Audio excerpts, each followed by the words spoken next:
గడిచిన 3 సంవత్సరాలుగా రాయలసీమ నినాదాన్ని వినిపిస్తూ రాయలసీమకు జరుగుతున్న అన్యాయంపైన బైరెడ్డి రాజశేఖర గారు ఎలుగెత్తి చాటుతున్నారు. ఊరు వాడ రాత్రి పగలు తేడా లేకుండా కలియ తిరుగుతున్నారు. రాయలసీమ ప్రజల కళ్ళల్లో ఆనందం చూడాలని పరితపిస్తున్నారు. కానీ ఇప్పటి వరకు ఫలితం లేదు. అంటే నంద్యాలలో ఖచ్చితంగా ఫలితం వస్తుందని మీరు గట్టిగా నమ్ముతున్నారా? షూర్, 100కి 200% ఇస్ గోయింగ్ టు అప్సెట్. మీరు ఏ అభిప్రాయంతో ఉన్నారో అది తారుమారు కాబోతుంది.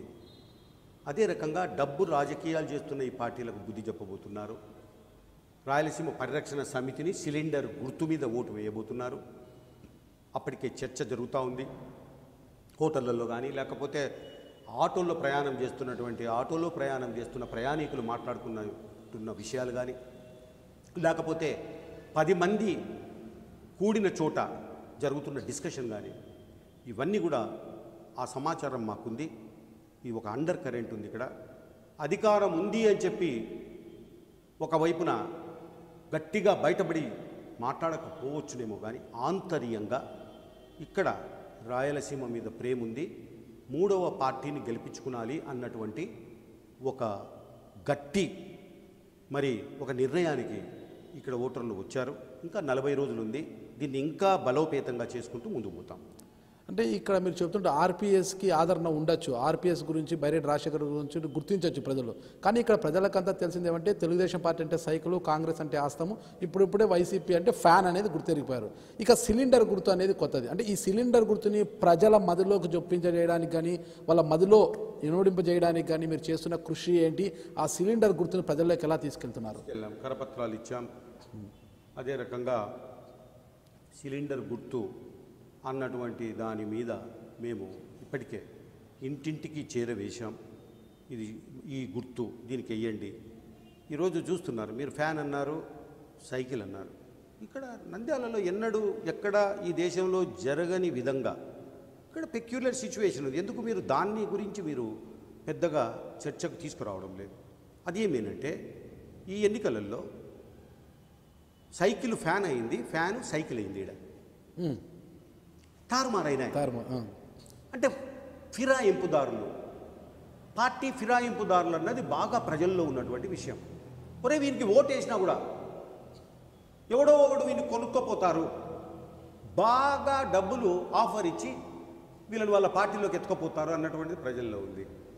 మమ్మల్ని అవమానపరిచారు, మా ఓటు వేస్తే మాకు విలువ లేకుండా వీళ్ళంతకు వీళ్ళు డబ్బు చేసుకున్నారు, పార్టీలు మారినారు అన్నటువంటిది ఉంది ఇక్కడ. ఇప్పుడు ఉన్నది ఈ ఇద్దరు ఫిరాయింపుదారులను కూడా ఎండగట్టుకుంటూ పోయేది ఆర్పీఎస్ఏ. ఇప్పుడు చూడండి, ఫిరాయింపు విషయంలో శిల్పా మోహన్ రెడ్డి భూమా నాగిరెడ్డి ఫిరాయింపుల గురించి మాట్లాడలేడు. భూమా అఖిల ప్రియ, ఆ అమ్మ చిన్న పాప పెద్దగా ఉందొడిగిపోయింది పాపం. ఆ అమ్మ శిల్పా మోహన్ రెడ్డిని నువ్వు ఫిరాయింపుదారు అనలేదు. ఎందుకనంటే ముందు ఆమె చేసింది, అదేవిధంగా వీళ్ళు చేశారు కాబట్టి ఆ సబ్జెక్టు వాళ్ళిద్దరూ కలిసి క్లోజ్ చేసుకున్నారు దాన్ని. కానీ ఆర్పీఎస్ చెప్తా ఉంది వీళ్ళని నమ్మొద్దండి, వీళ్ళకు ఓటు ఎవరికి వేసినా కూడా గంటలలో ఇక్కడ చుక్క పెడతారు నీకు ఎలక్షన్స్ పోలింగ్ బూత్లో. ఆ చుక్క తుడిచిపెట్టుకపోక ముందే వీళ్ళు పార్టీ మారుతారు, చూడు జాగ్రత్త అని చెప్తున్నాను. చూద్దాం. మంత్రి అఖిలప్రియ గారు అంటున్నారు కదా, టికెట్ కోసం ఆశించి చివరి వరకు టికెట్ రాదని తెలియడంతో టికెట్ కోసం వైసీపీలోకి వెళ్ళిన శిల్పా మోహన్ రెడ్డి అసలు మా దృష్టిలో అభ్యర్థే కాదని అంటున్నారు కదా ఎవరు? ఈ అఖిలప్రియ గారు.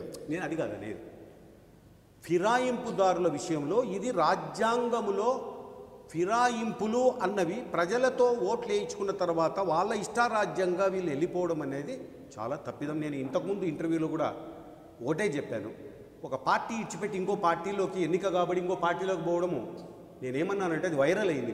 మీకు నేను తెలియజేస్తున్నా మళ్ళీ ఒక్కసారి. ఇట్స్ లైక్ మొగుడిని ఇచ్చిపెట్టిపోయి ఒక లాడ్జ్లో ఇంకొకరితో పడుకోవడం తప్ప ఇంకోటి కాదు అని చెప్పాను నేను, మీరు గుర్తు తెచ్చుకోండి. ఇక్కడ కూడా అదే రకమైనటువంటి ఫిరాయింపులు జరిగాయి. ఆ ఫిరాయింపుల విషయంలో కూడా మాకు ప్రధానమైనటువంటి అస్త్రం అది. దాన్ని మేము ఎక్స్పోజ్ చేసుకుంటూ ముందు పోతున్నాం. పార్టీ ఫిరాయింపులు అంటున్నారు కదా, ఇక్కడ ఒక చిన్న డౌట్ ఉంది మాకు.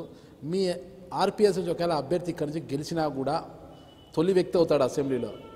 సరే, అధికార పార్టీ వాళ్ళు నీ ఒక్కడు అక్కడేం చేస్తావు, మాలోకి వచ్చి ఏదో నీకు కూడా ఏదో ఒక పదవి ఇస్తామని ఆశ పెడితే మీ అభ్యర్థి కూడా పార్టీ ఫిరాయింపు దాడి కిందకి రారంటారు. అప్పుడు మీ పార్టీ నుంచి వెళ్ళిపోతారని ఒక ఇక్కడ మేము అభ్యర్థిని ప్రకటించబోయే ముందు మేము సెంట్రల్ కమిటీ కూర్చుంటున్నాం. జాగ్రత్తగా హార్డ్ కోర్ రాయలసీమ వాదిని ఇక్కడ దించబోతున్నాం. క్యారెక్టర్ చూస్తాం. డబ్బు మనిషా, లేకపోతే డబ్బులకు లొంగేవాడా, లేకపోతే ఏమైనా, ఎందుకంటే చంద్రబాబు నాయుడు గారు ముందు ఉంటారు ఈ విషయాలలో. ఏమన్నా ఏ మాటలు చెప్తే లొంగిపోతారా, ఏంటి వీని క్యారెక్టరు అన్నటువంటి చూసే పెడతాంలే. ఎందుకు నువ్వు భయపడుతున్నావు, వాడు పోతాడని భయపడద్దు. ఒక్కడే కదా, ఒక్కడు కూడా ఎందుకు ఎక్కడ లాగేసుకుంటారు. అది కాదు, అది పోతాడా అలాంటి పోయేవాడిని అయితే పెట్టాం మేము. ఓకే, ఒకవేళ పోయేవాడు అటువంటి వాడు ఉన్నాడంటే మా జాగ్రత్తలు మేము తీసుకుంటాం. మేమే భయపడాలి. మా సింపుల్గా మేము పోతున్నాం. సింపుల్ ఫెలోనే పెడతాం మేము. ఇంకా మీరు ఏదో మళ్ళా పెద్ద పెద్దోళ్ళు ఈ డబ్బు ఎప్పుడు పొద్దుమూకులు డబ్బు మీద ధ్యాస ఉన్నోన్నైతే పెట్టము. ఓకే.